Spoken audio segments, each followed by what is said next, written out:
Hello दोस्तों, आज की छोटी सी वीडियो में हम देखने वाले हैं 12th क्लास का संपूर्ण क्रांति जो चैप्टर नंबर 3 है। एवं यह वीडियो देखने के बाद आपसे एक भी क्वेश्चन नहीं छूटेगा, क्योंकि हम सारी प्रीवियस ईयर क्वेश्चन एवं बार बार पूछे गए जो क्वेश्चन है उसको इस पीपीटी के माध्यम पर रखे हुए हैं। देखिए, सबसे पहले संपूर्ण क्रांति का हम देखते हैं लेखक परिचय। लेखक परिचय के बाद हम देखेंगे कि ये बहुत छोटी सी वीडियो होगी जिसमें हम लेखक का परिचय और पाठ सारांश पूरा एकदम समझ जाएंगे। यह वीडियो देखने के बाद आपसे एक भी क्वेश्चन नहीं छूटेगा। तो आइए देखते हैं लेखक परिचय में क्या है। यानी देखिए, संपूर्ण क्रांति का जो लेखक है ना, जयप्रकाश नारायण।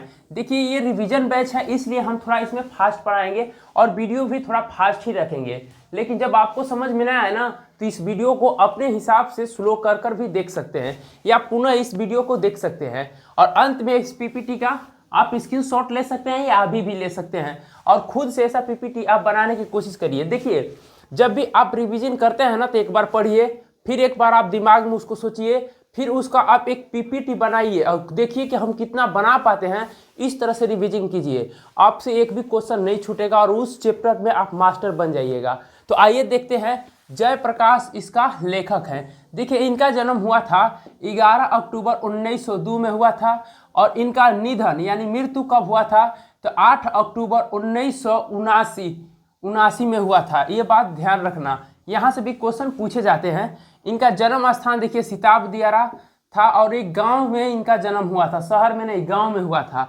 और इनका बचपन का नाम था बाउल।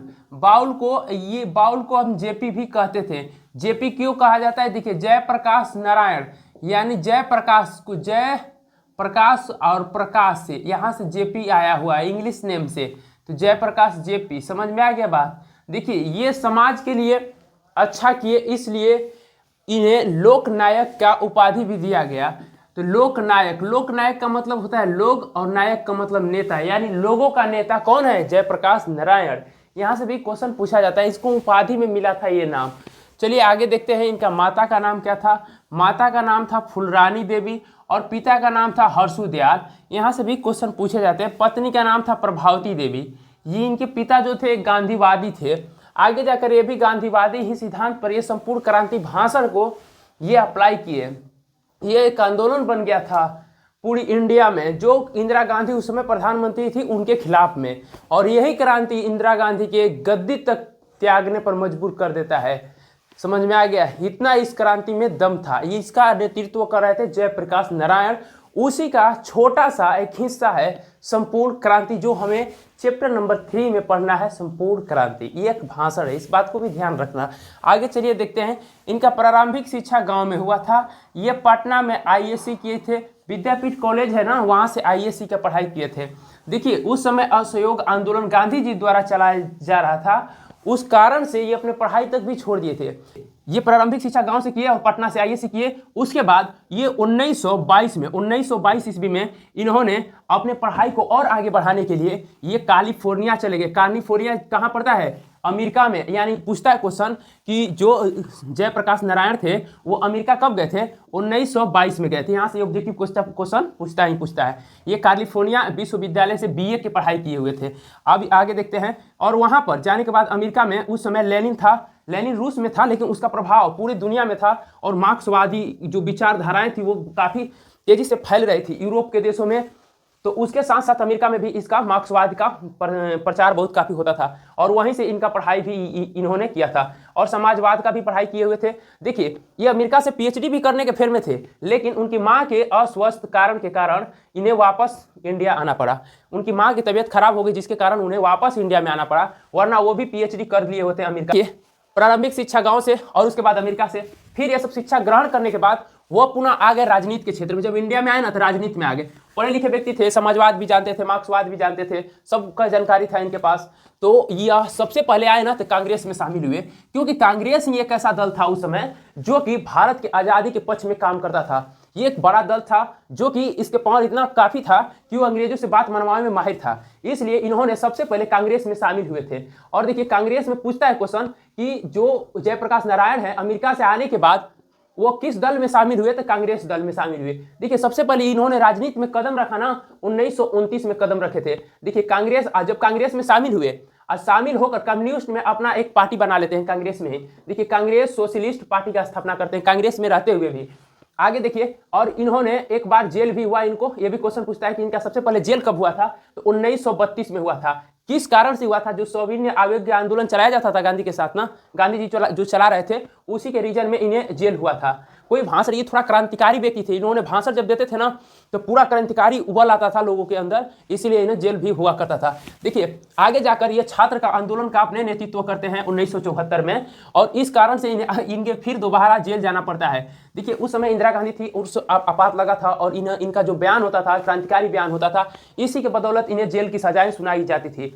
देखिए इनका जेल हुआ था, एक 39 में भी हुआ है, एक 42 में भी हुआ है, 4-5 बार इनका जेल हुआ है। वैसा नेता ही क्या भाई जिसका जेल ना हो, जो क्रांतिकारी विचार का ना हो, जो समाज के लिए लड़ता ना हो। जब समाज के लिए लड़ोगे ना तो तुम्हारा नेता जो विपक्षी है ना, वो हमेशा तुम्हारे खिलाफ में रहेगा, और नेता से जो भाई झगड़ा मोला तो उसको जेल जाना जरूरी है, वो जाएगा ही जाएगा, आज जाए या कल जाए। इसीलिए वो जाते थे, कोई बात नहीं यार, जाते जाते तो नायक बन गए, अब क्या चाहिए। तो देखिए इन्होंने, देखिए इन्हीं के मार्गदर्शन में बीजेपी जो पार्टी है ना उसका स्थापना होता है। बीजेपी पार्टी का स्थापना कब होता है? 1980 में होता है, इन्हीं के मार्गदर्शन में होता है, इन्हीं के रहते हुए होता है। देखिए एक बात आपको बताते हैं, 77 में 1977 में जब इंदिरा गांधी अपने पद से इस्तीफा देती है, तो 77 के बाद सरकार जो बीजेपी का बनता है, लेकिन बीजेपी फिर हार जाती है, फिर पुनः खड़ा होती है, ऐसे सिलसिला चलता है। 80 में पुनः आती है इंदिरा गांधी की सरकार, 1980 में इंदिरा गांधी की सरकार आई। इन्हें सम्मान भी दिया गया है क्योंकि वो लोगों के लिए समाज में अपने पूरी भूमिका दी, तो इनको एक सम्मान से भी पुरस्कारित किया गया। देखिए 1965 में इन्हें समाज की सेवा के लिए मैक्सेसे पुरस्कार दिया गया था। ये क्वेश्चन बार बार पूछता है कि जेपी जो जयप्रकाश नारायण है, इनको मैक्सेसे पुरस्कार कब दिया गया था, तो 1965 में दिया गया था। और इनके मृत्यु हो जाने के बाद, देखिए मृत्यु कब हुआ है, मृत्यु हुआ कब? 79 में ना, लेकिन इनको 1998 में भारत रत्न दिया जाता है। भारत का सबसे बड़ा पुरस्कार कौन सा है? भारत रत्न। और इन्हें भारत रत्न से सम्मानित किया जाता है कब? 1998 में। देखिए ऑब्जेक्टिव क्वेश्चन बार बार पूछता है, इस बात को भी ध्यान रखिएगा। और ये एक समाजवादी और समाज के लिए विचार करने वाले एक राजनेता, एक राष्ट्र नेता थे। देखिए हम पूरी पाठ को पूरी डिटेल से तो नहीं पढ़ सकते हैं, लेकिन उतना तक पढ़ सकते हैं ना जितना से हम क्वेश्चन को डील कर सकते हैं, क्वेश्चन बना सकते हैं। एक भी क्वेश्चन नहीं छूटने वाला है आपसे। तक परिचय को देख चुका है, अब देखते हैं हम पाठ सारांश। देखिए ये जो संपूर्ण क्रांति है ना, एक भाषण है जो कि जयप्रकाश नारायण के द्वारा दिया गया था। ये कहाँ दिया गया था? 5 जून 1974 पटना के गांधी मैदान में दिया गया था। ये क्वेश्चन बार बार पूछता है। ये भाषण जो है ना, ये भाषण एक प्रकार का, ये भाषण एक किताब बन गया जिसका नाम रहा जनमुक्ति। क्या नाम था उसका? जनमुक्ति। और उसी जनमुक्ति का एक छोटा सा हिस्सा है जो कि हमें 12th क्लास के चैप्टर नंबर 3 में पढ़ना है, संपूर्ण क्रांति। एक छोटा सा हिस्सा है, समझ जाइए। और देखिए ये जो 5 जून 1974 का जो जयप्रकाश नारायण के द्वारा दिया गया था भाषण, वो एक ऐसा भाषण था कि पूरे देश में तहलका मचा। तुम देखिए इंदिरा गांधी थी जो कि आपात लगाई थी, लेकिन उसका मिसयूज भी काफ़ी की थी अपने सत्ता को बचाने के लिए। लेकिन जितना बचाने की कोशिश की उतना लोगों में क्रांतियाँ बढ़ते गई और एक समय आते आते उनका गद्दी तक भी छोड़ने पर मजबूर कर देती है 1977 में। 1977 का समय जो आता है उसमें उनका गद्दिया छोड़ना पड़ता है पुनः जाके। देखिए 1977 से 80 में बनते है मोरारजी देसाई का सरकार बनता है, बीजेपी का सरकार बनता है।